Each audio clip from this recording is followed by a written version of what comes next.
So the disruptive workforce, Cathryn, can we start perhaps with a definition? What do we mean? What do you think of when we talk about the disruptive workforce? So John, I think it's recognising that change is happening in the workforce. In some workforces faster than others, but nonetheless I think we're seeing change in expectations, both from the employee and indeed the employer, and that is leading to some quite significant disruptions around this whole topic. That's what I think about when I think about this subject. Very good. Hasani, same for you. Is that what it's about? It's about the changing expectations both of the employee and the employer? Absolutely, I would agree with that. I think with the amount of technology that we have today and different capabilities, the expectations of us all have shifted. People are used to being able to get products and services in their own time, and I think that's shifted into the workplace where people are expecting to be able to operate effectively at work at their own pace, in a way that's flexible and convenient for them. And it manifests itself how? It's about flexibility, about not necessarily working from home being accessible everywhere. Is that what it's about? I think one of the manifestations is in the style of work that people are getting more and more accustomed to. So working from home, when I started my career, was what a fringe benefit, right, that you got to do every now and again.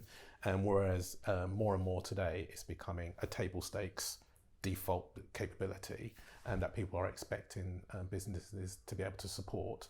But at the same time, as a business, we need to be clear that working in a different type of way is still going to be effective. It's still going to enable us to provide the services and products for our customers. Very good, and we'll come back to working from home because that feels like a central part of this, even if it is table stakes. But Jim, just the same opening question to you, that workforce, that disruptive workforce, what does it mean for you and your organisation? I agree completely with what my two colleagues here mentioned. Additionally, I do think that the younger generations are bringing with them a new comfort with technology that we didn't have. And I think that we can learn a lot from the newer generations coming in, because they have technology every day of their life, and they expect the technology in their workplace, whether it's at home or remote or at a headquarters, for example, they expect that to work as easily and quickly as it does for them at home. So if that's the disruption, how is it changing the workplace itself? One way that it will absolutely change it, and does currently, is just the amount of video conference and audio conferences that we have. We have a larger workforce that's working outside of the traditional office, but that doesn't lessen the need for collaboration. In fact, it probably increases it. I read somewhere the other day that about 7 out of 10 current meetings are virtual meetings.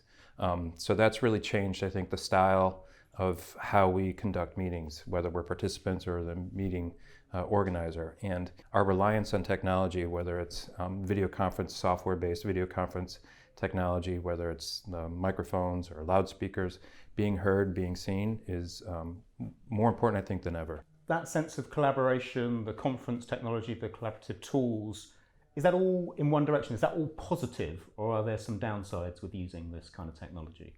Well, because I work for a company that's based in the technology, it's all positive. But in reality, you miss, nothing will, I don't think anything will ever replace face-to-face conversation.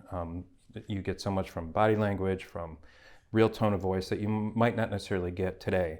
But I think as we evolve, I think we're going to get closer and closer to what a real face-to-face conversation will feel like, but across an ocean or time zones. But I think, just to build on that, I think people need some physical interaction at times. However good it is to be able to see those facial expressions, nuances, I do think the actual physical, social aspects is quite important too. And is this something we are inevitably losing as we go to this virtual workplace? I think you have to consciously think about how you design that into future work, or else I think you're right, it will disappear. And it's much about, as I say, thinking about how you can introduce that when people are working virtually or whatever, and creating perhaps different physical kind of experiences and so forth, because I think that human need is quite strong. Because some people might imagine that this is all positive, because if you can work from home and you can work flexibly, then you're choosing the time at which you work, you're choosing the place in which you work. But there is a downside around sociability, around alienation. I think so, yes. And also sort of things like stress. You know, we're in a 24/7, 365 on-demand world. And whilst there is, I think, a lot more expectation about choice of when you work, how long you work, etc., etc., you are on call, if you like, all the time. And I think that levels of stress, alongside perhaps some alienation, need to be thought about in terms of how you motivate, stimulate, and look after the welfare of your workforce. Absolutely agree. And I think as part of that, as we're all looking at many of us are looking at a global economy, looking at global opportunities, just the number of late night or early morning conference calls that you have to get on if you're in the US or if you're in Asia. Here in London, you guys have it made because it's like 1 o'clock or 2 o'clock in the afternoon, you've had coffee, you're ready to go.